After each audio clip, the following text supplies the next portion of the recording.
शुभ संध्या। आज की जूम चर्चा में आप सबका स्वागत है।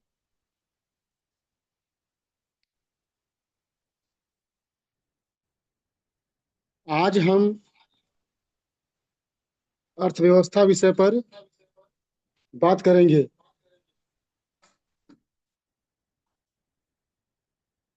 आज हम जिस विषय पर बात करने वाले हैं वह चार बिंदु हैं जिनके माध्यम से आज बात करेंगे।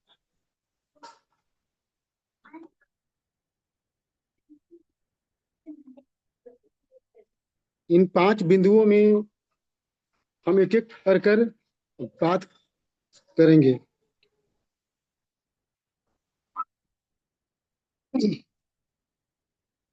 जो पहला जो बिंदु है वह है कि ग्रामीण अर्थव्यवस्था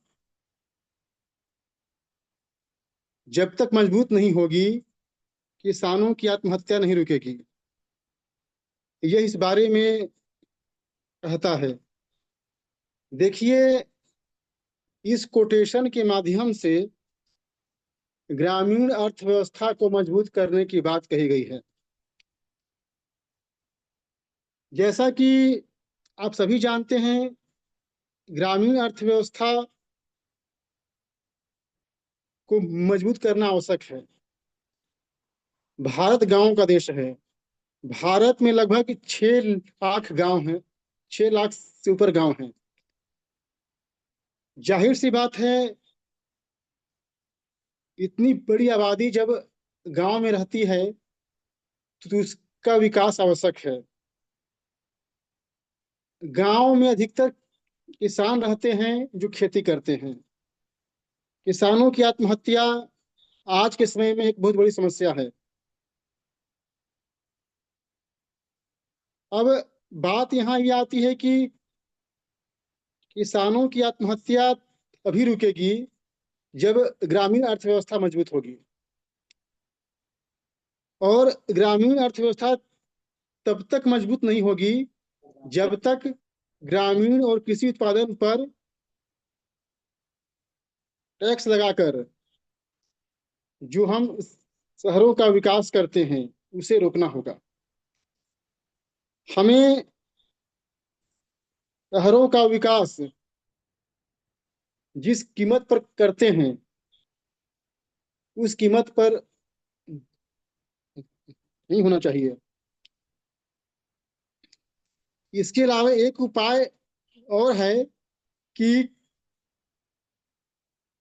कृत्रिम ऊर्जा को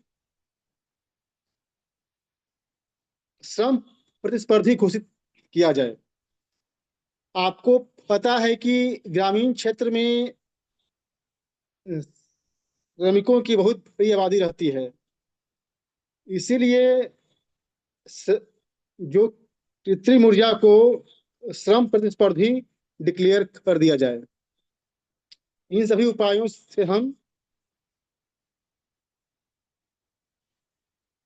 अर्थव्यवस्था का भला कर सकते हैं।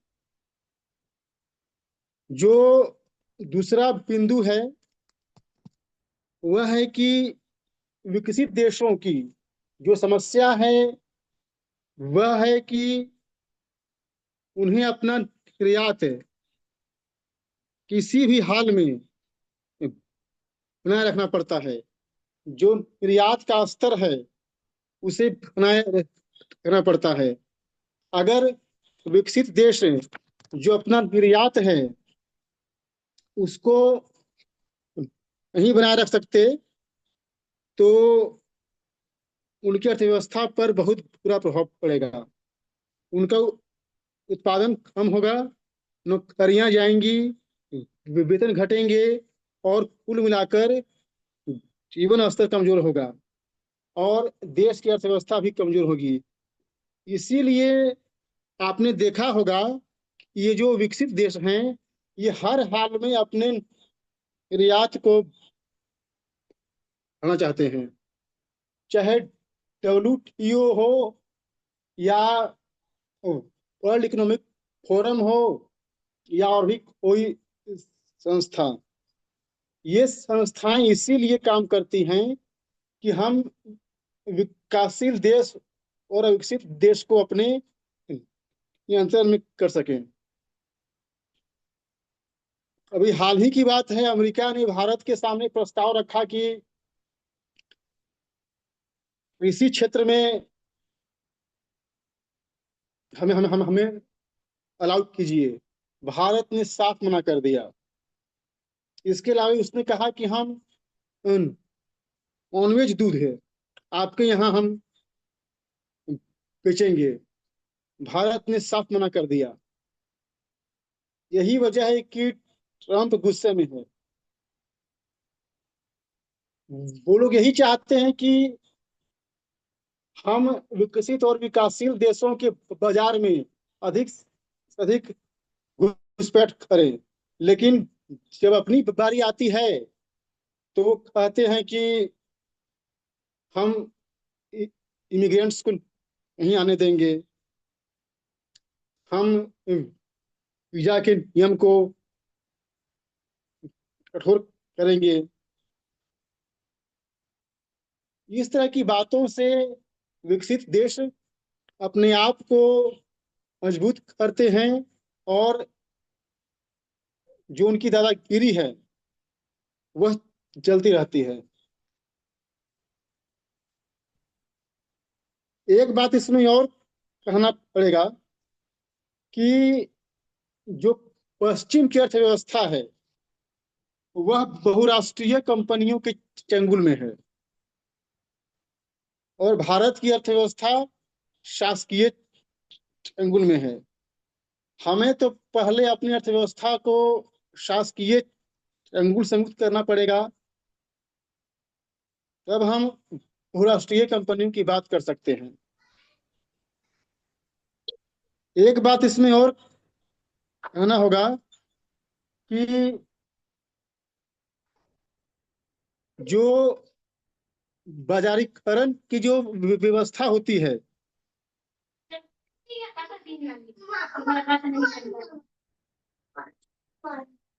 बाजारीकरण की जो व्यवस्था होती है वह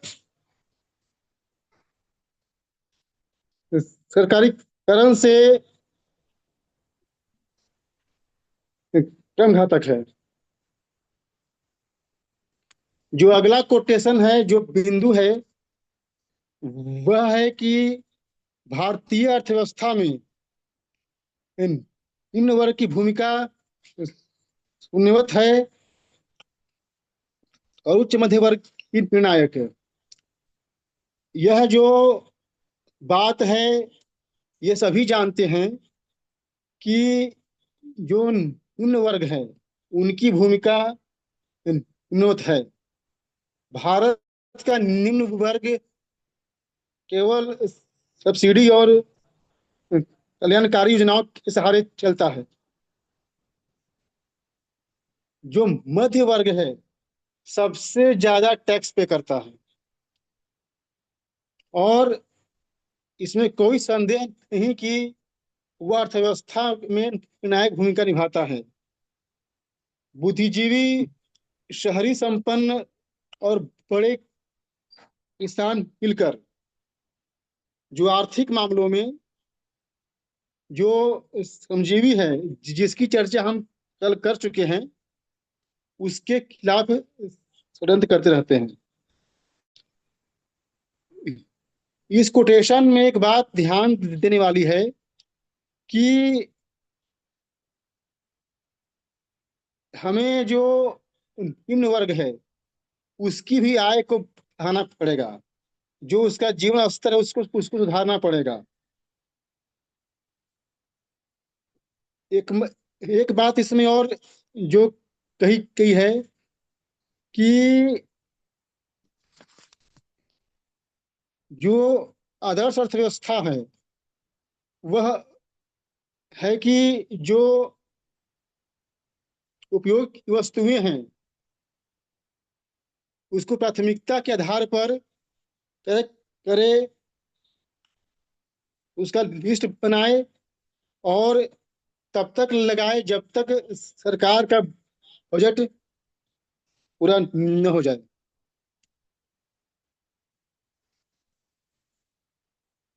अब जो अंतिम जो कोटेशन है वह है कि व्यक्ति अपनी बौद्धिक या श्रम शक्ति से प्राप्त लाभ को धन के अतिरिक्त किसी अन्य स्वरूप से ना सृजित कर सकता है, न रूपांतरित। देखिए, यह जो है, यह अंतिम जो बात है यह कही गई है कि व्यक्ति अगर अपनी बौद्धिक और श्रम शक्ति से धन को अर्जित करता है तो वह धन के रूप में ही रहेगा। उसको किसी और रूप में तो वो जमा कर सकता है, न उसका रूपांतरण कर सकता है। तो मेरा मानना है कि व्यक्ति जो धन अर्जित करता है उसका एक ही रूप है कि वह भौतिक रूप ही रहे। जब तक इंसान अपनी कमाई हुई संपदा को भौतिक रूप रखता है अभी तक वो धन के रूप में रहता है, और वही एक उपाय है, और दूसरा कोई उपाय नहीं है। अगर वो व्यक्ति ऐसा नहीं करता है तो व्यक्ति का जो धन है वह अपने आप नष्ट हो जाएगा। अगर आप अपने धन का विकास नहीं करते हैं, आप आगे नहीं बढ़ते हैं, जो आपके पास धन संपदा पहले से है आप उसी के अनुसार चलते हैं, तो आपकी धन संपदा नहीं रहेगी। या अगर आपके पास कोई धन संपदा है, आप उसका उपयोग ही ना करें, तो देखिए समय के साथ वो आपसे छीन जाएगी। तो ये था आज का विषय जो मैंने आप सबके सामने रखा। आप लोगों ने मेरी बात को ध्यान से सुना, आप सबका धन्यवाद।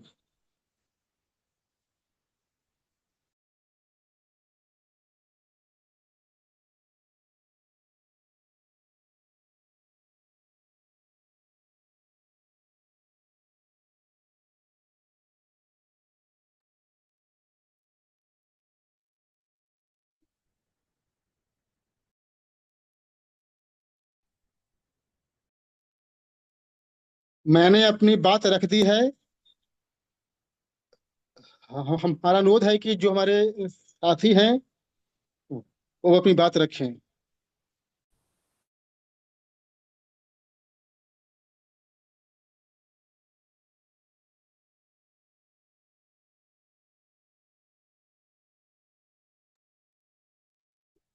देखिए, आज जो है थोड़ा मेरे भांजे का बर्थडे है, तो थोड़ी सी मेरी व्यस्तता है।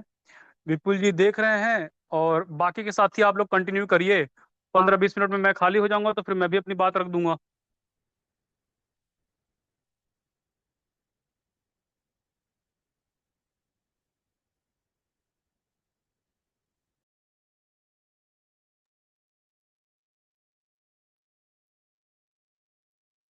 माता प्रसाद जी, मंगला प्रसाद जी, कोई भी साथी शुरू करें। जी भैया जी नमस्कार। जी। ग्रामीण अर्थव्यवस्था टूटने का कारण क्या कारण रहा जिसके कारण ग्रामीण अर्थव्यवस्था इतनी बदहाल स्थिति में पहुंची? ये सोचने वाला विषय है। भैया जी, मेरा थोड़ा एक अर्जेंट में कॉल आ रहा है, मैं थोड़ी बाद में बात करता हूँ।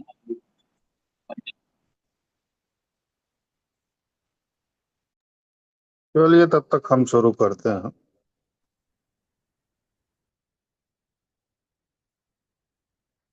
आवाज जा रही है हमारी? आ रही हैं, बोलिए।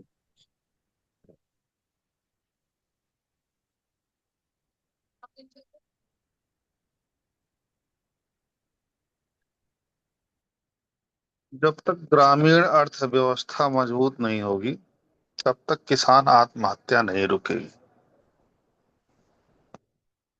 ये बात को इस तरीके से समझना चाहिए कि जब तक ग्रामीण अपनी अर्थव्यवस्था मजबूत नहीं करेंगे, तब तक जीवन सरवाइव कर पाना उनका संभव नहीं।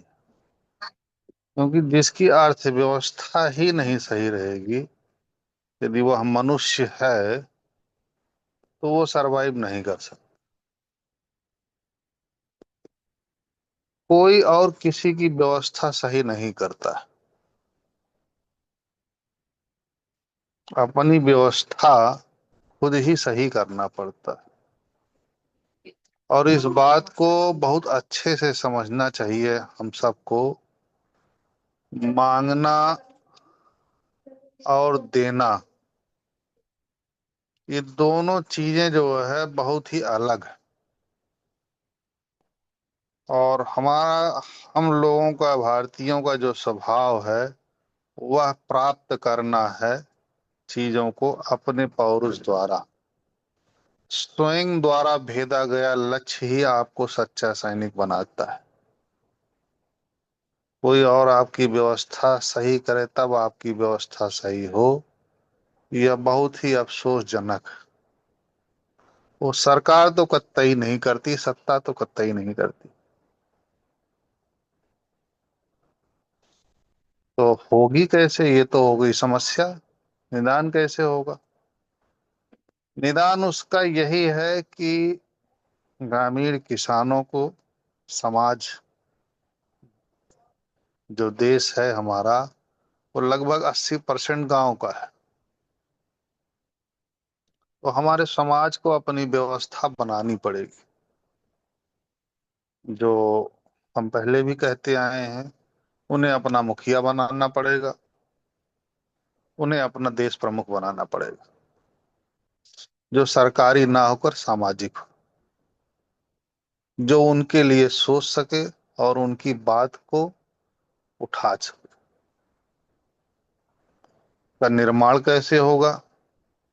उसका निर्माण हमारी संविधान सभा जो है कर सकती है। और जो है, हर व्यक्ति को यह कम से कम यह कहा जाए कि आप अपने घर के मुखिया को चुनिए। और जब घर घर का मुखिया बनेगा, तो फिर उस गांव का भी मुखिया बनेगा। इस तरह से एक प्रक्रिया शुरू होगी, जो हमारी अर्थव्यवस्था या सामाजिक व्यवस्था को मजबूत कर पाएगी, हमारी बात को कह पाएगी। दूसरा जो कोटेशन है, विकसित देशों के मुख्य समस्या है कि यदि पिछड़े देशों के लोगों ने उनका निर्मित माल का आयात कम कर दिया, तो विकसित देशों पर बहुत बुरा असर पड़ेगा। पश्चिम की अर्थव्यवस्था बहुराष्ट्रीय कंपनियों के चंगुल में, बहुराष्ट्रीय कंपनियों के चंगुल में पूरा विश्व है। वह जरूरत बनाते हैं, कृत्रिम जरूरत पैदा करते हैं, और वह जानते हैं हर देश के हिसाब से, और उसी हिसाब की टेक्नोलॉजी वहां देते हैं और उसे खरीदने के लिए मजबूर करते हैं। वहां की सत्ता को कंट्रोल करते हैं। कौन वहां पर बादशाह बनेगा, कौन पीएम बनेगा, वो ये तय करते हैं। जिससे वो जो है वहां पर अपनी अर्थव्यवस्था को मजबूत करते हैं। सीधे सीधे हम उत्तर प्रदेश वालों को यह मालूम होगा ही कि श्री प्रकाश शुक्ला AK-47 लेके चलते थे। रसिया की बनी हुई ये मशीन गन, जब कल्याण सिंह मुख्यमंत्री थे, तो प्रदेश को बेचने की कोशिश की गई। उन्होंने नहीं लिया, तो उन्होंने मशीन गन AK-47 अपराधियों को दे दिया।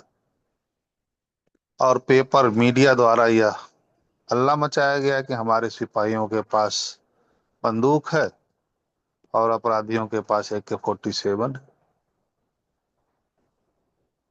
इस तरीके से सरकार को अपनी सत्ता बचाने के लिए मजबूर होना पड़ा और हमारा रोटी का पैसा हथियार में खर्च हुआ। 2 किलो लोहा लाखों में खरीदा गया और पुलिस वालों के हाथ में सौंपा गया। यह एक उदाहरण है, ऐसे तमाम चीजें हैं जो देशों को मजबूर किया जाता है हथियार खरीदने के लिए। और सब तमाम चीजें जो है इसी तरीके से ही चलती हैं। भारतीय अर्थव्यवस्था के संचालन में निम्न वर्ग की भूमिका शून्यवत।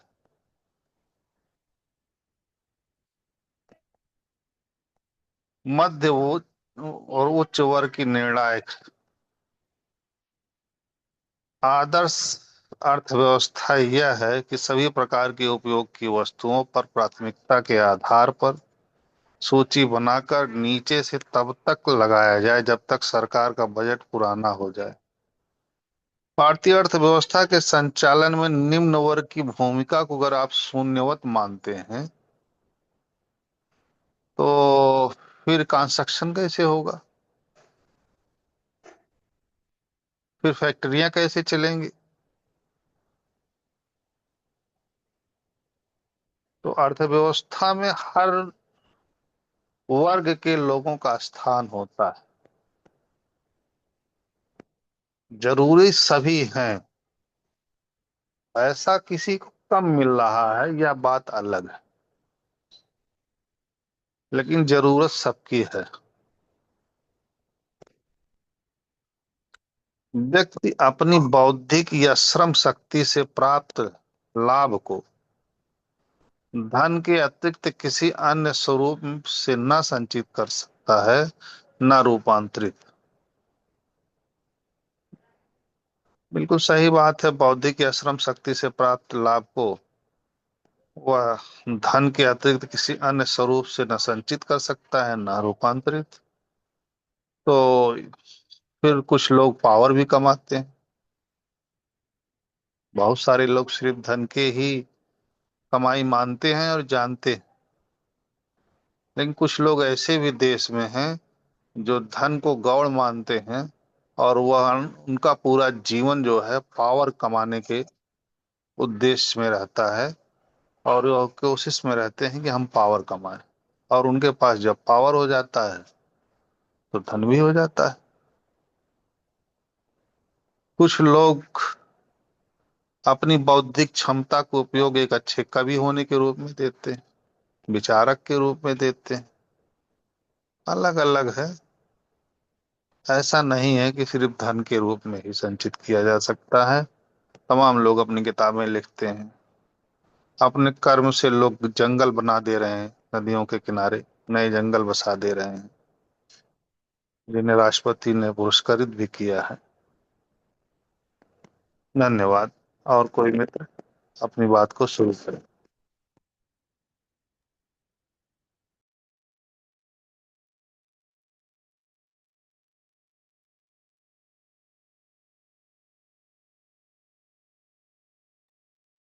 और कोई साथी अपनी बात को रखे।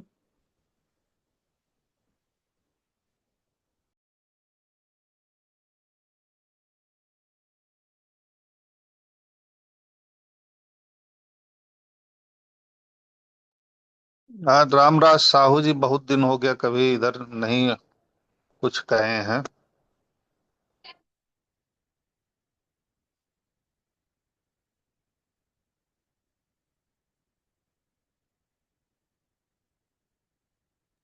और आज संजय। संजय तात्या जी भी जुड़े हुए हैं। हाँ मुनि जी हाँ, के विचारों को ही रख देते हैं मुनि जी के स्थान पर। बिल्कुल। अभी स्वास्थ्य ठीक नहीं चल रहा है आदरणीय। सभी को नमस्ते। चलिए ठीक है, रामराज साहू जी अपनी बात कहें भाई। स्वास्थ्य थोड़ा अभी गड़बड़ चल रहा है जी।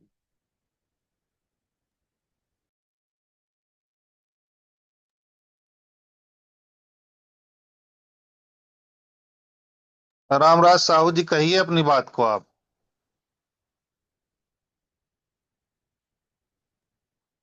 आदरणीय, थोड़ा स्वास्थ्य ठीक नहीं चल रहा है। अच्छा अच्छा अच्छा। जी, बाइक से गिर गए थे, थोड़ा चोट ओहो। लग गया था। तो फिर तो अपने श्रेष्ठ भ्राता नरेंद्र सिंह जी हैं, वही बताएं कुछ।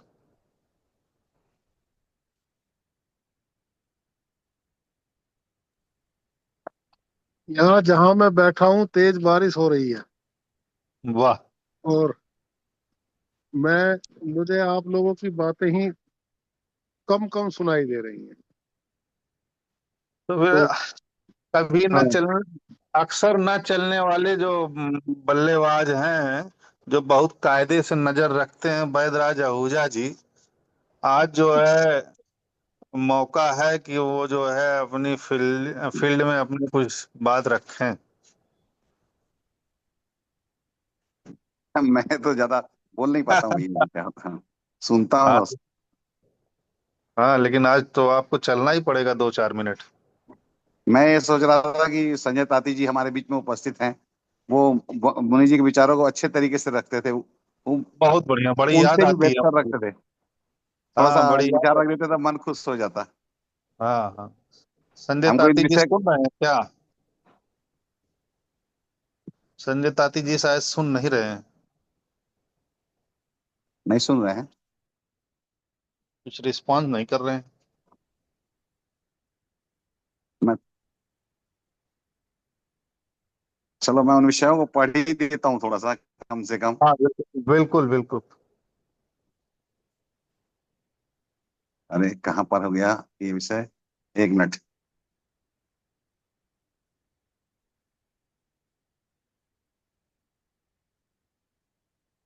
हाँ, मेरा माइक चालू है। हाँ हाँ हाँ, बिल्कुल आवाज आ रही है। जब तक ग्रामीण अर्थव्यवस्था मजबूत नहीं होगी तब तक किसान की आत्महत्या नहीं रुकेगी। अभी पवंजे भैया जी ने बताया कि ग्रामीणों को स्वयं करना पड़ेगा। तो सरकार वहां आपस में जो कर लगाती है, अप्रत्यक्ष कर के रूप में जो संग्रह करती है, वह भी बंद कर देना चाहिए। ग्रामीण ग्रामीण के श्रम के बलबूते पर ही पूरे शहर पनप रहे हैं आज। ग्रामीण अर्थव्यवस्था के बल पर शहर मजबूत हो रहे हैं, शहरों का विकास हो रहा है।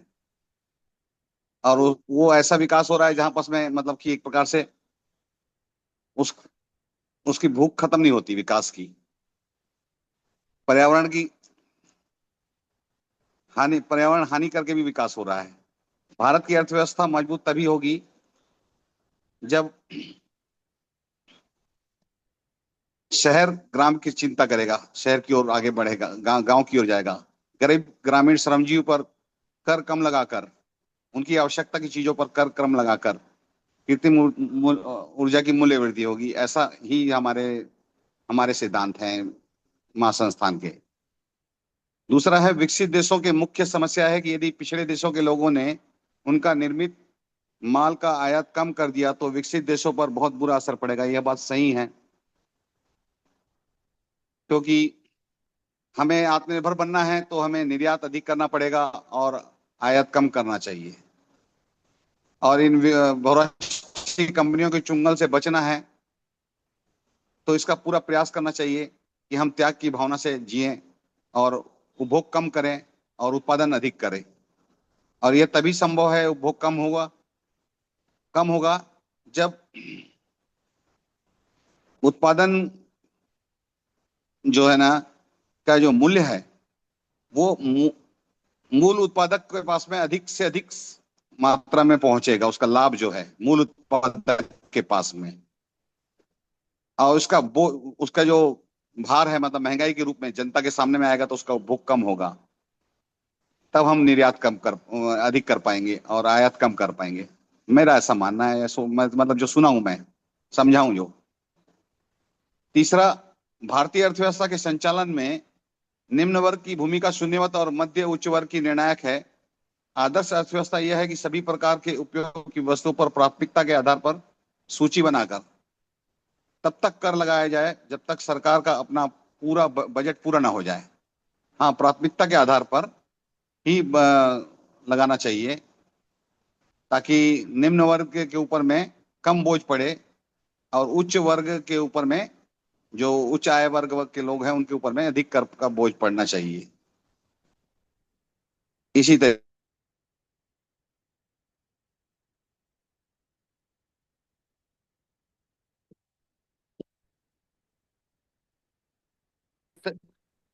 किसी अन्य स्वरूप से ना संचित कर सकता है ना रूपांतरित, यह मेरे को समझ में नहीं आया। इसे मैं समझना चाहूंगा। नरेंद्र भैया जी अगर उपस्थित हो, नरेंद्र भैया जी बताएं ये चौथा वाला, या ज्ञानंद जी हो उपस्थित। ब्रिजेश जी, मैं इसको समझ नहीं पाया हूँ। बस इतना ही मैं विचार रखा हूँ।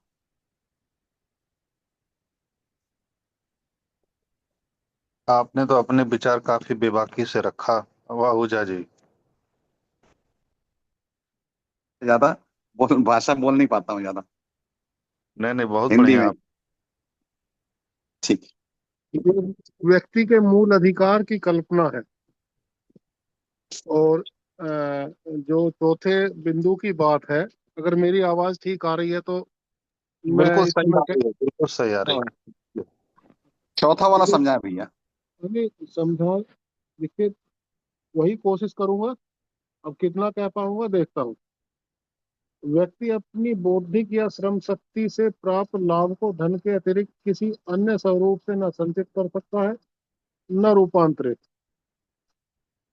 प्रश्न ये उठा था कि संपत्ति व्यक्ति का मूल अधिकार क्यों है, धन व्यक्ति का मूल अधिकार क्यों है।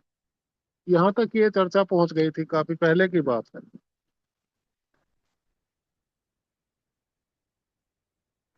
हमारे व्यक्ति के अंदर ऊर्जा जन्मजात है। हम इसका सदुपयोग करें तो ये सृजन के रूप में परिवर्तित हो जाती है,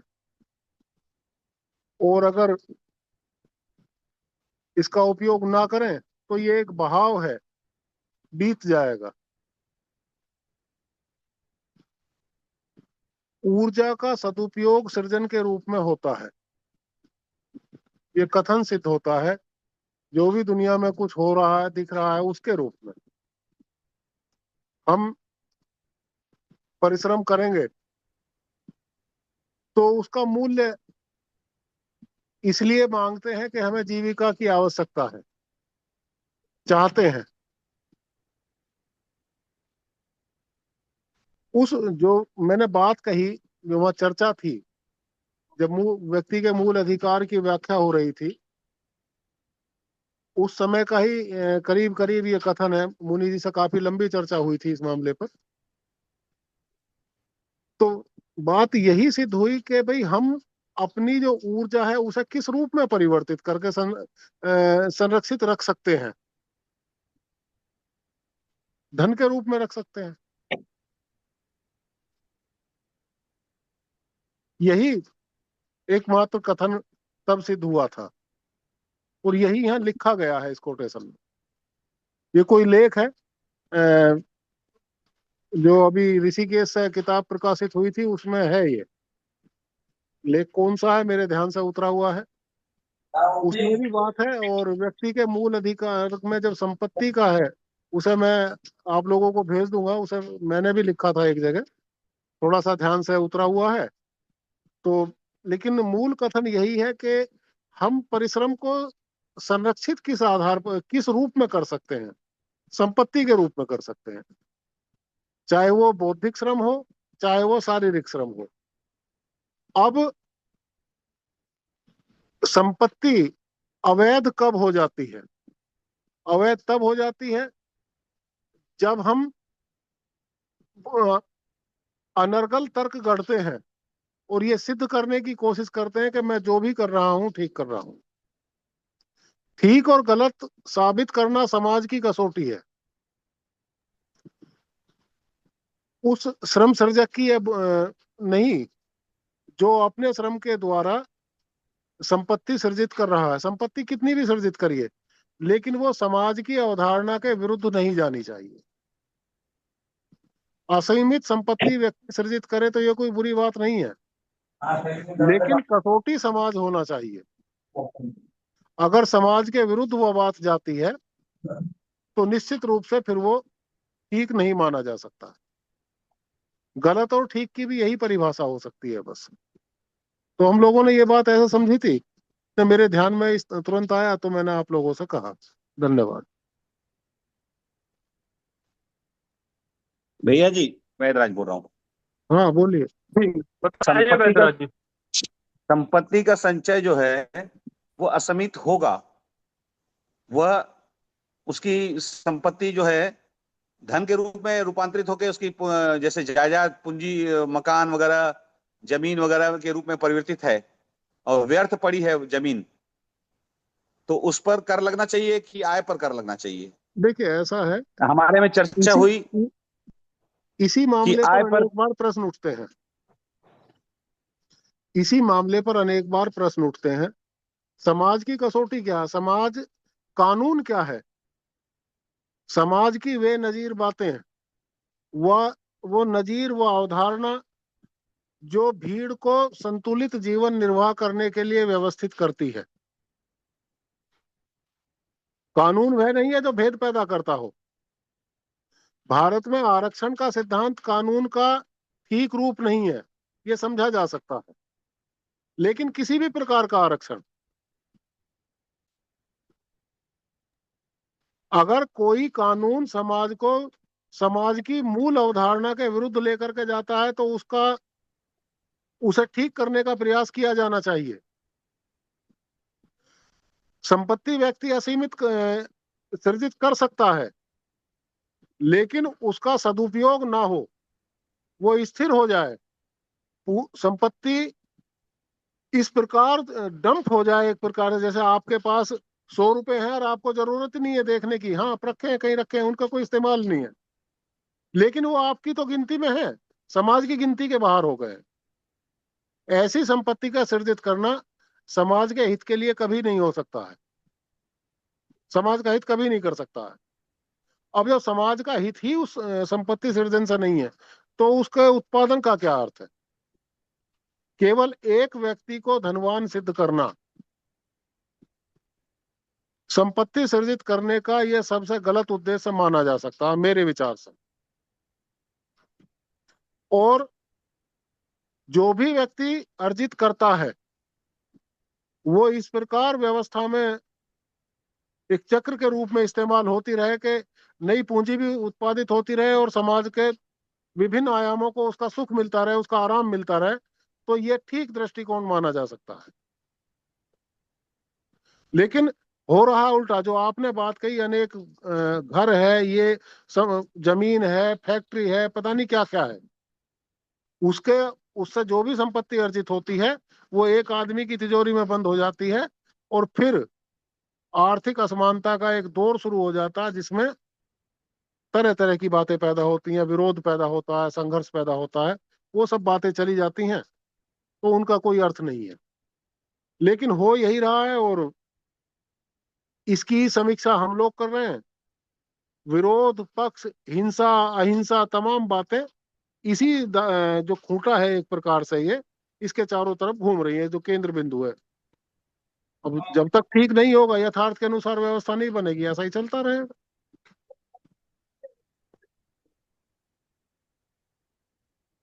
जी, कोई और साथी बताएं। नमो नमः। जी बताइए आदरणीय। हाँ धन्यवाद। आज जो चर्चा चल रही है ग्रामीण अर्थव्यवस्था पर, हम उस पर चर्चा करेंगे। ग्रामीण अर्थव्यवस्था या किसान के संबंध में है। किसानों के लिए सरकार जो है कि लाखों करोड़ों की सब्सिडी या लाखों करोड़ की योजनाएं हैं, किसान सम्मान निधि वगैरह वगैरह, और खास सब्सिडी इत्यादि पर बहुत कुछ दिया जा रहा है, और वो कुल मिला के लाखों करोड़ों की व्यवस्था में चला जाता है। अब यह इसको कहा जाएगा कि जस जस जस दवा दी गई तस तस मर्ज बढ़ता गया।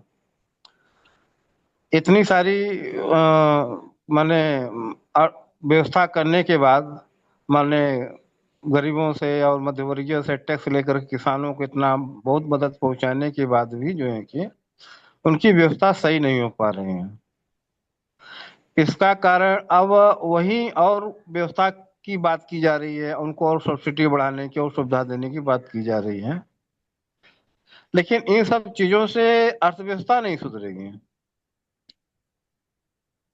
ग्रामीण अर्थव्यवस्था यानी किसानों की जो व्यवस्था है वह तब तक नहीं सुधरेगी जब तक उनके जो है कि क्षमताओं का सही ढंग से उपयोग नहीं किया जाए।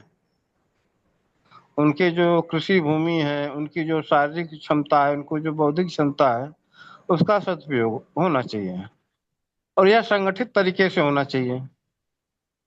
हम बार बार यह कहते हैं जब तक सांगठनिक स्तर पर जो है कि कार्यप्रणाली विकसित नहीं किया जाएगा तब तक जो है कि लोगों की अर्थव्यवस्था नहीं सुधरेगी। अब एक किसान के पास यदि थोड़े थोड़े कई जगह जमीनें हैं, अब उसमें यदि 50,000 रुपए का जो है कि प्रोडक्शन किया तो कितना उसमें अपनी व्यवस्था बनाएगा। अब आधुनिक कृषि तकनीकी बहुत विकसित हो चुकी है, उन सारी तकनीकों का, सारी व्यवस्थाओं का योगदान करें तो निश्चित तौर पर उसकी क्षमताओं का तभी उपयोग होगा जब उसके पास कम से कम जो है कि एक किसान के पास 10-15 एकड़ जमीन हो अपना सेल्फ।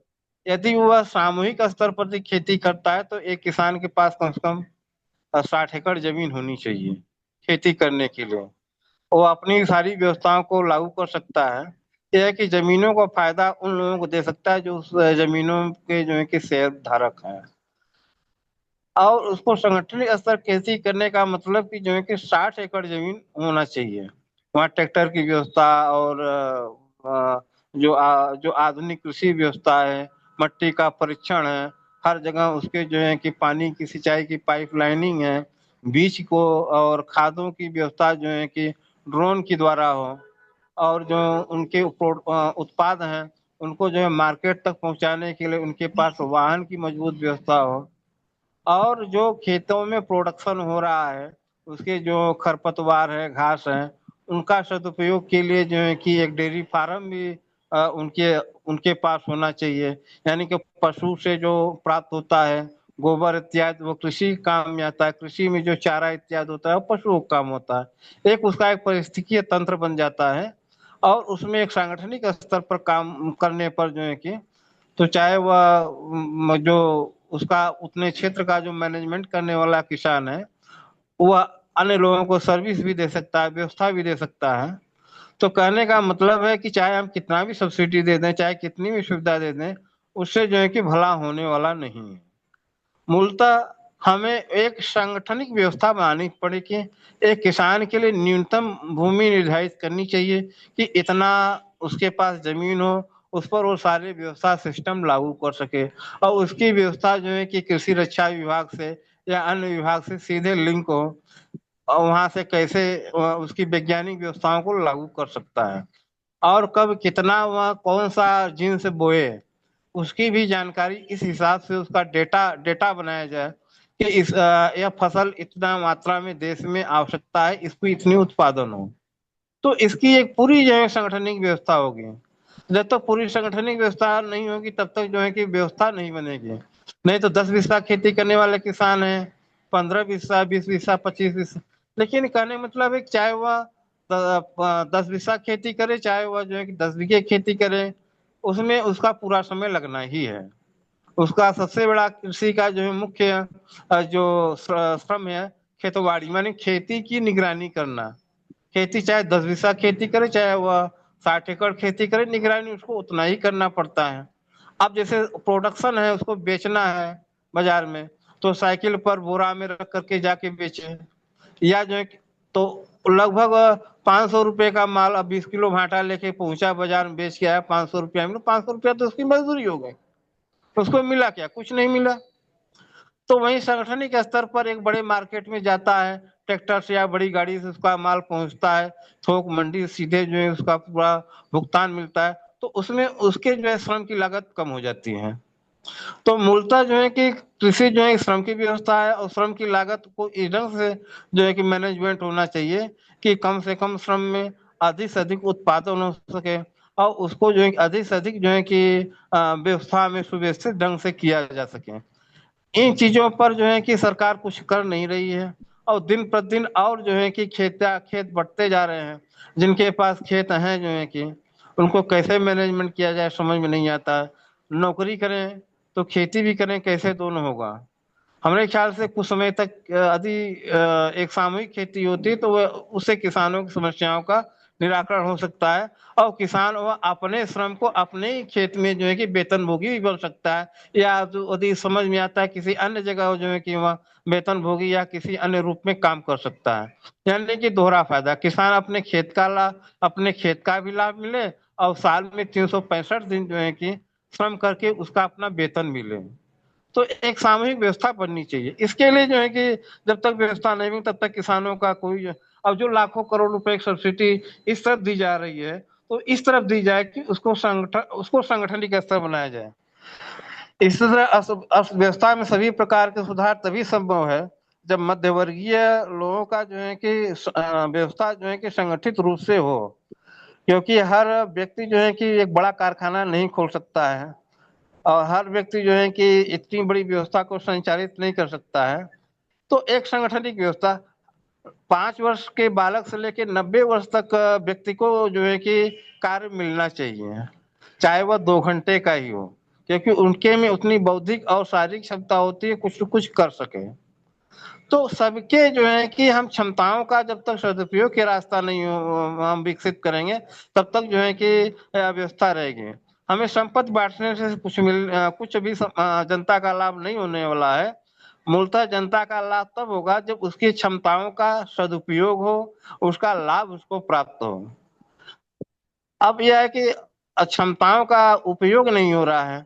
युवा व्यक्ति श्रम अधिक कर सकता है, एक वृद्ध व्यक्ति जो है कि एक प्रौढ़ व्यक्ति बौद्धिक कार्य अधिक करता है, लेकिन जब क्षमताओं का दुरुपयोग यह हो जाता है कि एक युवा व्यक्ति को बौद्धिक कार्य अधिक दे दिया जाता है, प्रौढ़ व्यक्ति को जो है श्रम के कार्यों में अधिक लगा दिया जाता है, तो दोनों का जो है कि शोषण हो जाता है।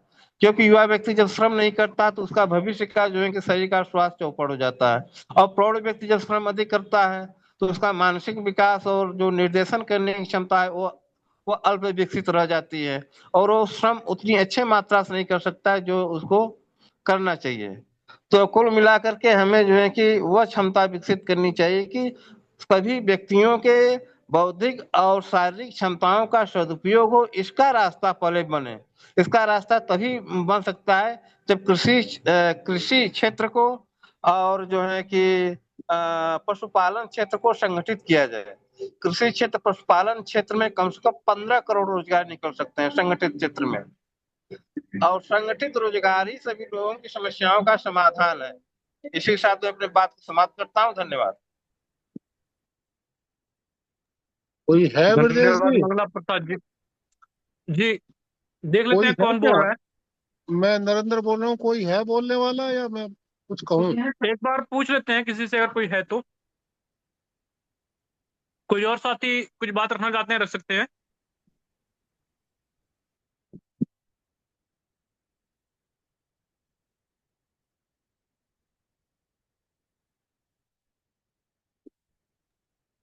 नरेंद्र जी, कोई नहीं जब तक बोल रहा है तब तक आप रख दीजिए।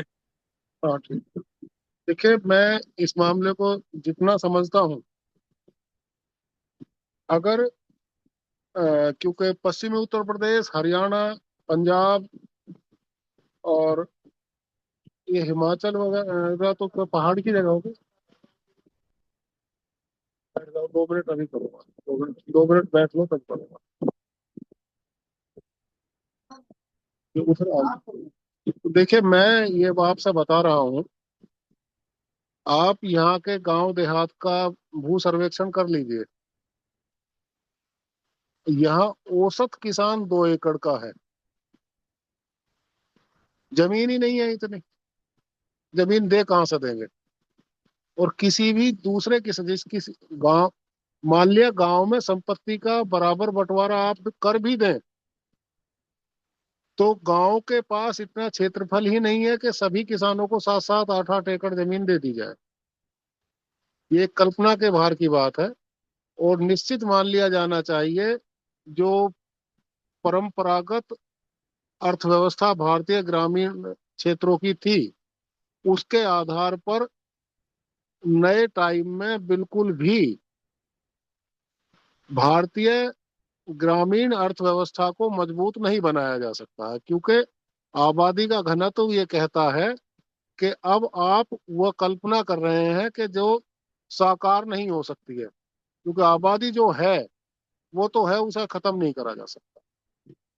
मध्य प्रदेश, जब मैं मध्य प्रदेश में घूम रहा था, पूरा मध्य प्रदेश को आप जाएंगे या छत्तीसगढ़ में जाएंगे या महाराष्ट्र में जाएंगे, वहां जमीन ज्यादा हो सकती है, लेकिन देश में पर ले हुए सफेद करते हैं, लेकिन हाँ, लेकिन निश्चित रूप से हाँ, वही जो हम मांग रहे हैं। हाँ, तो दरअसल में मैं यहाँ अकेला हूँ आज, इसलिए भी थोड़ा परेशान हूँ ब्रजेश जी।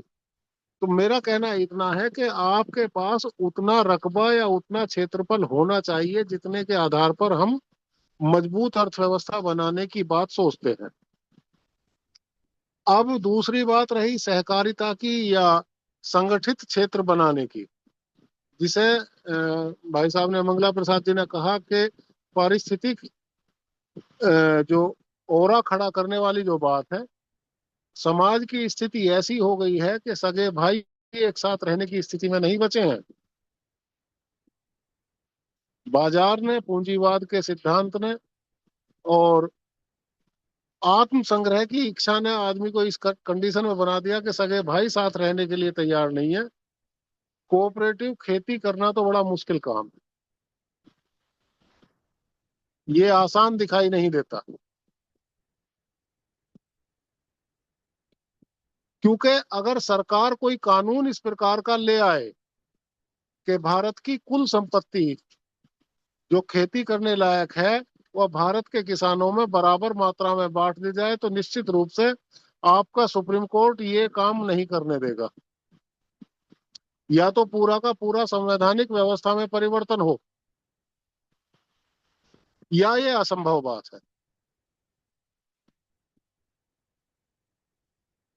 खेती उन लोगों के लिए लाभ का सौदा है आज की तारीख में, या तो जो कोई अपनी थोड़ी बहुत खेती के साथ 1 एकड़ 2 एकड़ 3 एकड़ जो जमीन अमूमन किसान के पास है उसे भी करता है, उसे ना दूसरी जगह जाकर मजदूरी करने में गुरेज है, या कोई दूसरा उसे काम मिल गया है, या फिर वो अपना माल प्रोसेस्ड आधार पर बेचे।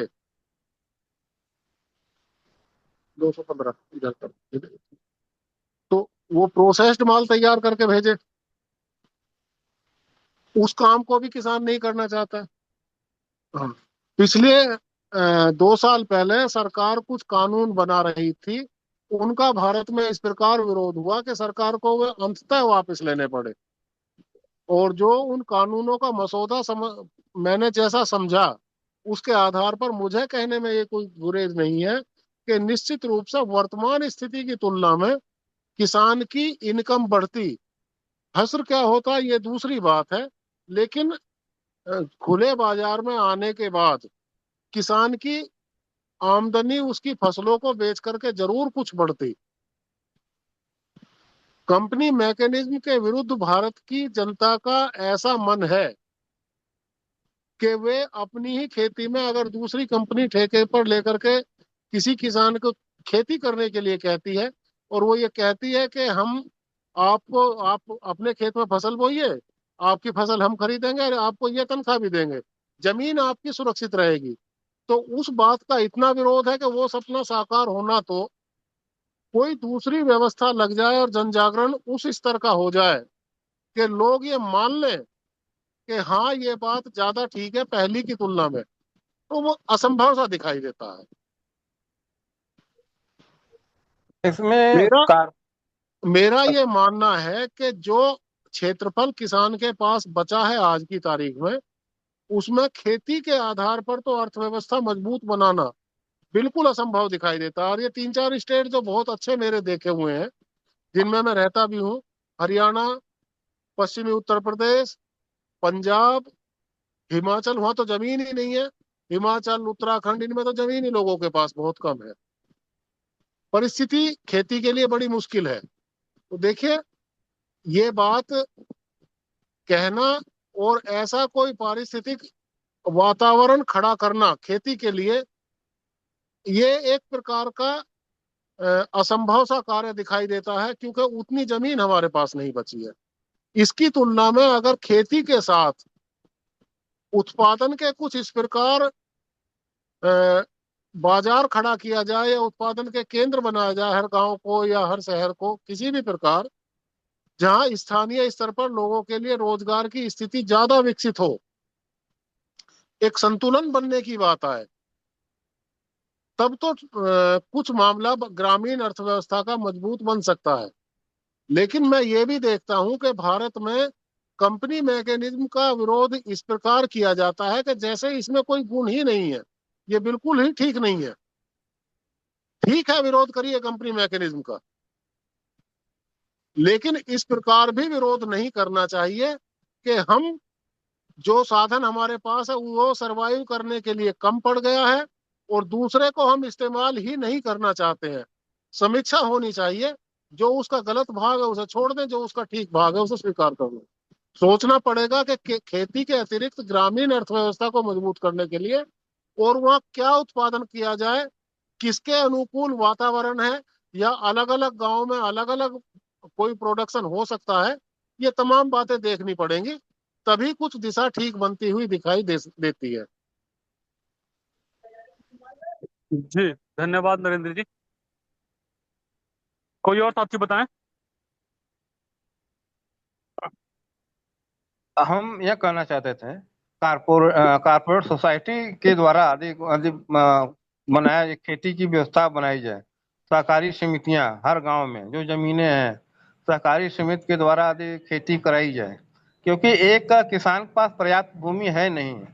लेकिन जब हम 60 एकड़ के ऊपर जब जमीन जाते हैं तो उसमें मैनेजमेंट करना आसान हो जाता है। हम 3-4 एकड़ में मैनेजमेंट नहीं कर पाएंगे, और लगभग सभी किसानों के पास जो है कि यही परिस्थिति होती है, मैनेजमेंट का अभाव हो जाता है, सही ढंग से खेती नहीं कर पाते हैं। लेकिन जब मैनेजमेंट तभी होगा जब हमारे पास उतनी जमीन होगी। तो मैनेजमेंट के लिए हमें जो है कि कम से कम 60 एकड़ जमीन मैनेजमेंट की व्यवस्था हो सके, वहां तक के लिए 60 एकड़ जमीन प्रत्येक किसान को मिलनी चाहिए। भले जो अन्य छोटे किसान हैं उनको जो है कि सिर्फ उस खेती का लाभांश दिया जाए, प्लस उनको जो है कि उतना एक काम भी दिया जाए कि साल में आपको इतना दिन तक काम दे सकते हैं, या आपके एक परिवार के किसी सदस्य को हम नौकरी दे सकते हैं। तो इसमें इस ढंग से व्यवस्था बनाई जाए। हमारे कहने का मतलब, जब तक हम सांगठनिक स्तर से काम नहीं करेंगे तब तक निम्न मध्यम वर्ग का कोई भला नहीं हो सकता है। सरकार चाहे कितना भी उनको मदद पहुंचा दे, चाहे कितनी भी उनकी शिक्षा चिकित्सा सुविधा पहुंचा दे, जब तक हम सांगठनिक स्तर पर काम नहीं करेंगे तब तक हमें कोई भी जो है कि उन्नति का कोई राह हमको नहीं दिखाई पड़ता, या ऐसा संभव ही नहीं है। देखिए, मैं ब्रजेश जी 1 मिनट लूंगा यहाँ पर, आपसे 1 मिनट मांग रहा हूँ, 1-2 मिनट, बस ज्यादा नहीं। मैं एक बात कहना चाहूंगा कि अगर सांगठनिक खेती की जाए और 60 एकड़ के हमने कुछ समूह बना दिए गांव में, 60-60 एकड़ के, वो जितने परिवारों की जमीन होगी, अगर किसी परिवार के पास 2 एकड़ जमीन है तो 2 एकड़ का खेती का उत्पादन, भूमि का बढ़ने वाला मूल्य अलग चीज है, खेती का उत्पादन किसान के घर की अर्थव्यवस्था को नहीं चला सकता है, क्योंकि वो उसमें उतना प्रोडक्शन ही नहीं होता कि 2 एकड़ का उत्पादन 4 या 5 सदस्य जो परिवार के हैं उनका वर्ष भर का आवश्यक खर्चा भी वहन कर सके। भारत में जो खेती के उत्पादन की स्थिति है उसकी वास्तविकता ये है। अब रही बात नौकरियों की, ऐसी बात नहीं है। जिन परिवारों की नहीं, आप जो कह रहे हैं वो आपका प्रैक्टिकल नहीं है, मेरा प्रैक्टिकल है। 2 एकड़ में कोई इस प्रकार की फसलें पैदा नहीं होती हैं कि 5 आदमी, जो न्यूनतम माना जाता है परिवार की संरचना का आकार, उनकी जो आर्थिक जरूरतें हैं वर्ष भर की, उनको वो पर्याप्त नहीं है।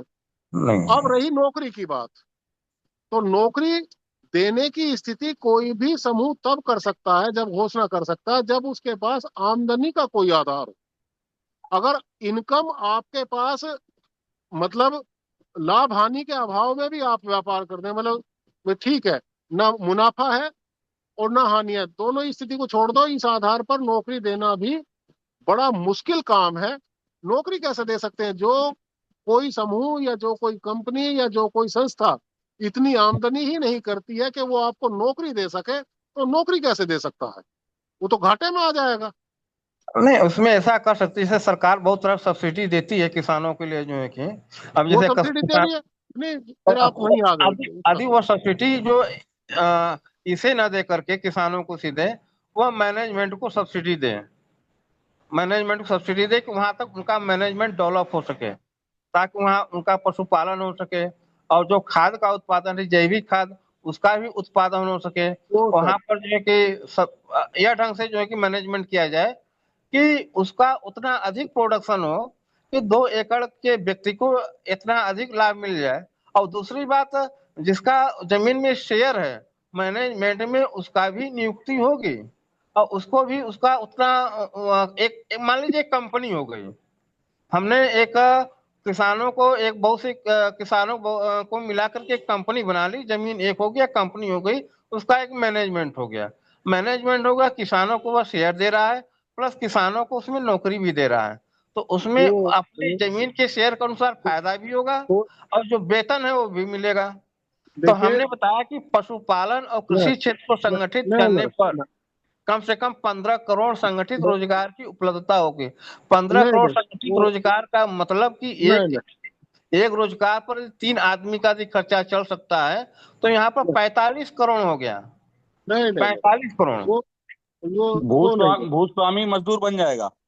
वो नहीं नहीं, नहीं नहीं नहीं, वो देखिए वो अपनी देखिए जमीन का फायदा भी लेगा, देखिए और मुझे दूसरी बात, वो अपने देखिए जमीन मुझे पर। जो ऐतराज है, मतलब हम्म कम्युनिज्म थ्योरी पर, एक हम्म कम्यून थ्योरी पर मुझे जो ऐतराज रहा है अभी तक, हम्म जो मेरे तमाम साथी रहे हैं, देश भर में मित्र मंडल विकसित हो गया है, उनसे यही ऐतराज रहा है कि वो उत्पादन, लाभ हम्म और कार्य, इसका कोई संतुलन नहीं बनाते।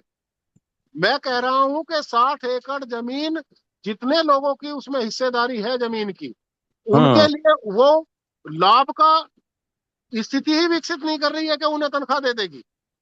हम्म और आप एक कल्पना कर रहे हैं कि तमाम जितने भी साथी हैं कम्युनिज्म थ्योरी पर सोचने समझने वाले, उनका यह दावा रहता है कि नहीं हम नौकरी दे देंगे। भाई नौकरी तो तनख्वाह कहां से दोगे? एक हम्म अच्छी कंपनी जो ज्यादा उत्पादन करती है, माल दूर दराज में बेचती है, वो ये भूल जाते हैं। अगर मान लिया हम चीन का ही उदाहरण लें, वर्तमान में पिछले 20-30 साल में जो वहां हुआ, चीन में जो आर्थिक स्थिति उनकी मजबूत हुई है, दूसरे स्तर की जो अर्थव्यवस्था बनी है दुनिया की, वो इतनी बड़ी अर्थव्यवस्था बनी है, तो वो आपसी कोऑपरेटिव सोसाइटी डेवलप करके नहीं बनी है। चीन के लोगों ने उद्योग खड़े करके दुनिया भर में अपना माल बेचा है, तब वो लोग मालदार बने हैं। उन्होंने अपना कंपनी मैकेनिज्म इतना मजबूत बनाया कि पूरी दुनिया को उन्होंने अपने बाजार में तब्दील कर दिया। आप कह रहे हैं कि आप खुद ही बाजार हैं और खुद ही उत्पादक हैं, खुद ही उपभोक्ता हैं और खुद ही उसके नौकर हैं। हम्म असंभव बात है। कंपनी जब तक अपना उत्पादन बाहर बेचने की बात नहीं करेगी और वो हम्म उत्पादन इस प्रकार नहीं करेगी कि उसका खरीदार उपलब्ध हो, वो खरीदार तब उपलब्ध होगा जब आप दूसरे से सस्ता माल देंगे। हम्म ये आर्थिक चक्र किस प्रकार बनता है, ये बात हमें ध्यान रखनी चाहिए। क्यों नहीं तो आधारहीन सिद्धांत की चर्चा वो लागू नहीं होती है, उस पर एक बात घूमती रहती है, उसका कोई अर्थ साबित नहीं होता है। नहीं, ऐसी बात नहीं, आप उसको पूरा सही ढंग से आप वो वो वो कैलकुलेट नहीं किए। और दूसरी बात, जो औद्योगिक क्रांति है, एक समय के बाद अपनी प्रतिस्पर्धा में जो है कि इतना अधिक जो है कि देखिए, मूल रूप से पृथ्वी है, जैसे कि थाली में घी लड़ा है तो जाएगा थालिये में रहेगा। तो यह है कि यदि हम प्रोडक्शन यदि बढ़ा लेते हैं, प्रोडक्शन यदि बढ़ा लेते हैं, संगठित का, हम मानव की क्षमताओं का सदुपयोग कर लेते हैं, तो निश्चित ही प्रोडक्शन बढ़ेगा तो जाएगा कहाँ? वो मनुष्यों को भी प्राप्त होगा, विकास भी प्राप्त होगा। और यदि 15,000 रुपया महीने के आय वाला कोई व्यक्ति है, वो अपना ही तक देख सकता है, 10,000 15,000, लेकिन यदि 20,000, 25,000, 30,000 का आय वाला व्यक्ति होता है मंगला तो प्रसाद जी, और मेडिकल आप इस सुविधाएं भी विषय को लेगा। किसी एक काम करिए ना, आप किसी दिन विषय रख दीजिए पूरा ये। हाँ, ठीक है, अच्छा, ठीक बाकी है। के साथी भी जो है चर्चा छोड़ रहे हैं। हम्म। अगर दो ही लोग चर्चा करते रह जाएंगे तो फिर चर्चा हो नहीं पाएगी। बाकी अच्छा, किसी ठीक की है, बात आनी है, किसी का प्रश्न है तो जो है रख सकते हैं। और ठीक आप ठीक, इस विषय को एक दिन सेपरेट रख दीजिए। ठीक है, अच्छा, ओके ओके। जी। बाकी के साथी बताएं, कोई प्रश्न है या कोई बात है? आ, ब्रजेश भैया जी, मैं 1 मिनट की बात कहना चाहता हूँ। जी बताइए। जी, मेरा नरेंद्र जी ने कहा वो बिल्कुल सही बात है कि आज के समय में खेती से, क्योंकि जमीन का रेशो इतना कम हो गया है कि उसमें व्यक्ति की सालाना जो अर्थव्यवस्था है उसका खर्च अ, जुटा पाना मुश्किल है। इसमें हमारे लिए दो चीजें हो सकती हैं मेरे विचार से। दो स्तर हम इसमें उद्योग में अपना सकते हैं। एक, एक्सपोर्ट के लिए हम अपना कंपनी मैकेनिज्म डेवलप करें।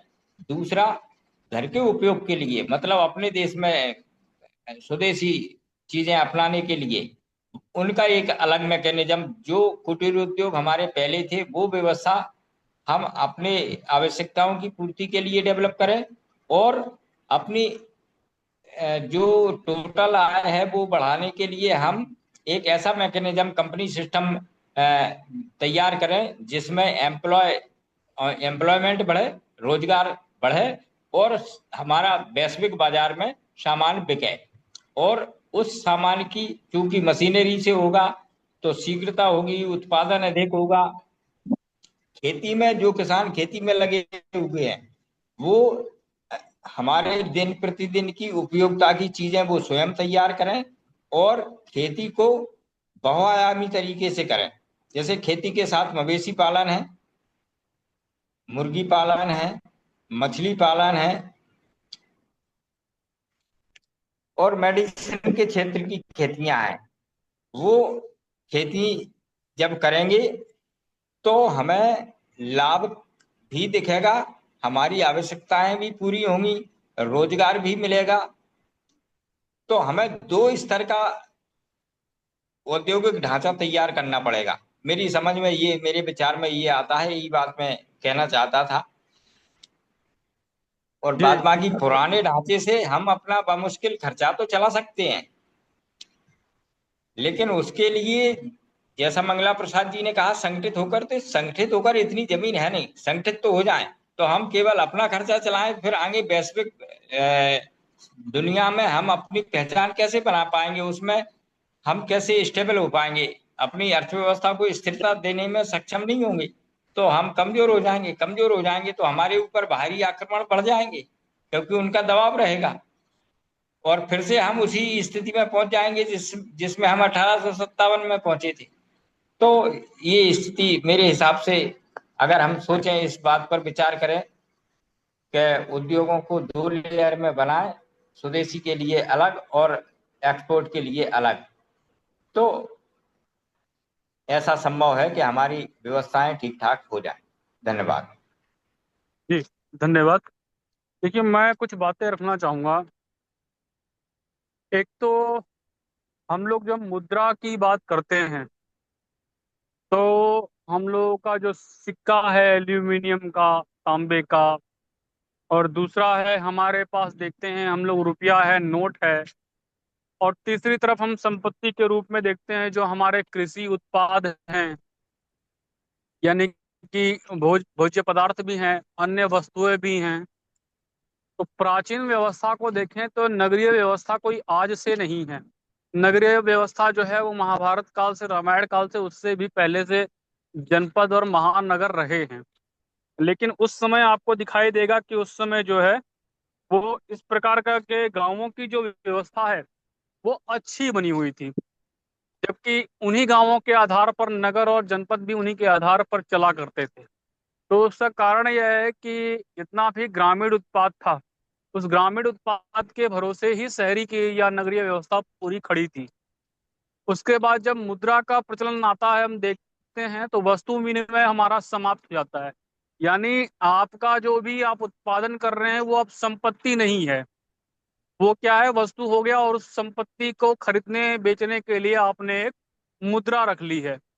मैं समझता हूँ कि मुद्रा विनिमय ठीक है, आवश्यक भी है, क्योंकि वस्तु विनिमय में आप कितना व्यापार कर पाएंगे, आप कितना जो है सामान लेकर के जा सकते हैं, दोनों चीजें अपने स्तर पर है। लेकिन अगर कोई व्यक्ति जो है वो वस्तु विनिमय करता है तो उस पर प्रतिबंध लगाने की कोई आवश्यकता नहीं है। अर्थात गांव के लोग हैं, अपनी आंतरिक व्यवस्था में अगर बिना मुद्रा के भी अगर जो है वो अपना काम चलाना चाहते हैं या जिस तरह से चाहें, तो दोनों में वहां स्वतंत्रता जो है होनी चाहिए। मुझे लगता है जो शहरीकरण जो मजबूत होता है उसका एक मूल आधार दिखाई देता है, वह मुद्रा। जितना भी वेतन है या पूंजीपतियों पर जो खर्च होता है वो किस रूप में आता है, तो वह मुद्रा के रूप में आता है, और उस मुद्रा के आधार पर वो सब कुछ खरीद सकता है। और ग्रामीण व्यवस्था में देखेंगे तो ग्रामीण व्यवस्था में वो भौतिक वस्तु का उत्पादन कर रहा है और उसको बेच करके वो मुद्रा ला रहा है, और फिर उस मुद्रा से जो है वो वस्तु खरीद रहा है।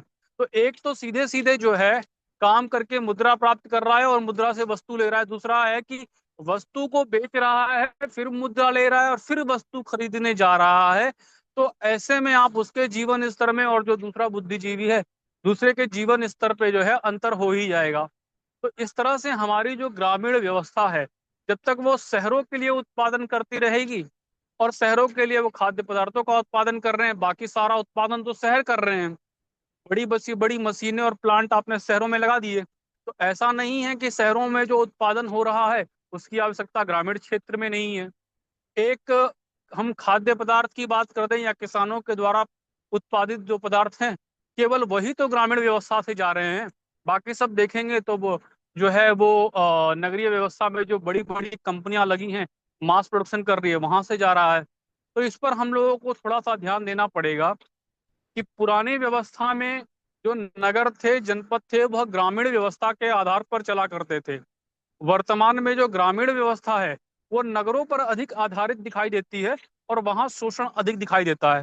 तो जो हमारे यहाँ अभी जो कहा गया कि हम बनारस को टोक्यो बना देंगे, हम स्मार्ट सिटी बना देंगे, हम स्मार्ट विलेज का कंसेप्ट क्यों नहीं सोचते हैं कि जो अ, हम आदर्श शहर बनाने की जगह, आदर्श नगर बनाने की जगह आदर्श ग्राम व्यवस्था पर अधिक विचार करें।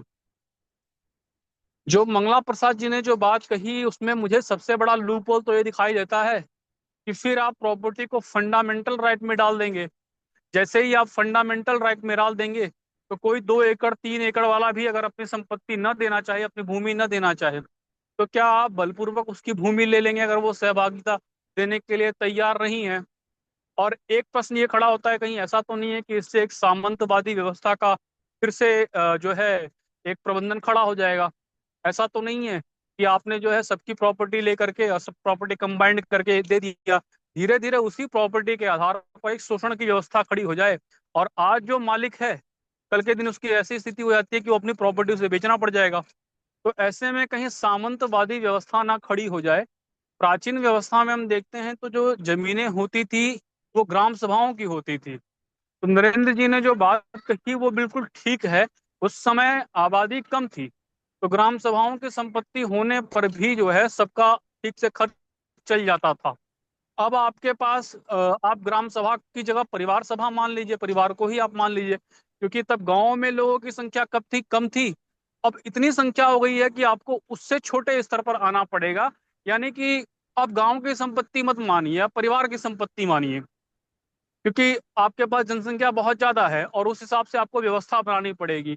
फिर दूसरी बात खड़ी होती है, अगर हम ये मान लें कि जो 60 एकड़ से ऊपर है वही किसान है, तो फिर ऐसा कौन सा किसान दिखाई दे रहा है आपको जो जो 2 3 4 बीघे में है और वो दूसरा काम नहीं कर रहा है?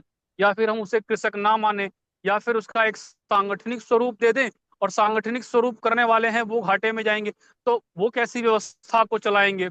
मुझे तो नहीं लगता है कि वो वेतन भी दे देंगे, उससे मुनाफा भी दे देंगे, रोजगार भी दे देंगे, उसमें सब कुछ संभव है, क्योंकि जनसंख्या का अनुपात जो है वो बहुत ज्यादा दिखाई देता है।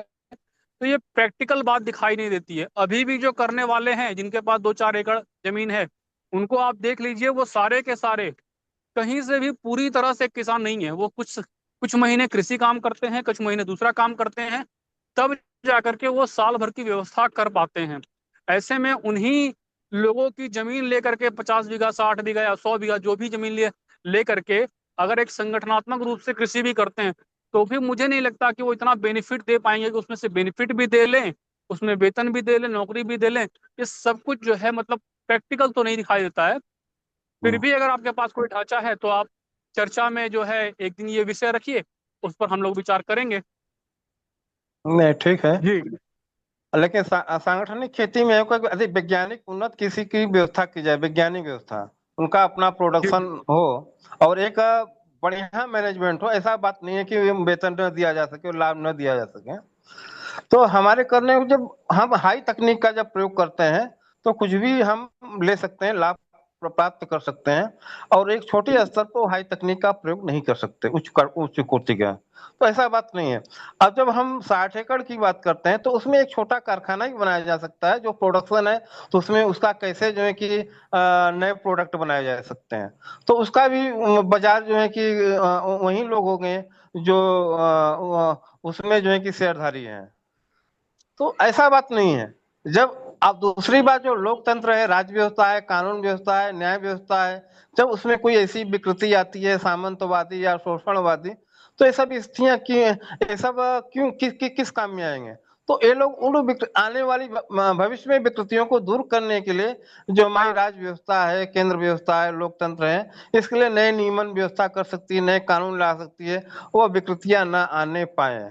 तो हम विकृतियों को, भविष्य में आने वाली विकृतियों को लेकर के आशंकित होकर के हम जो है कि वर्तमान में लाभकारी सिस्टम को न चुने, तो यह गलत बात होगी। अभी किसान बिल लागू हो गया, संशय पैदा कर दिया गया कि नहीं जो है कि ऐसा ऐसा होगा। अरे लागू होने दीजिए, यदि कोई विकृति आती है तो कोई राजशाही तंत्र व्यवस्था नहीं है, हमारा लोकतंत्र है, हम सरकार चुनते हैं।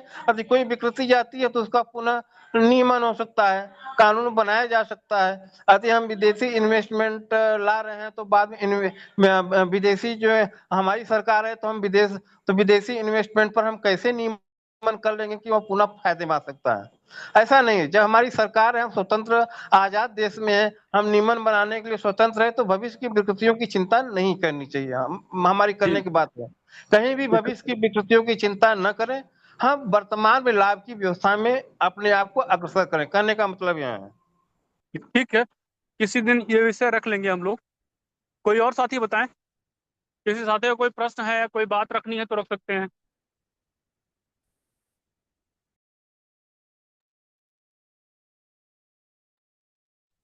क्योंकि मुझे लगता है अधिकांशतः लोग जो है चर्चा छोड़ चुके हैं, और किसी साथी की कोई बात नहीं है तो चर्चा को हम लोग आज यहीं समाप्त करेंगे।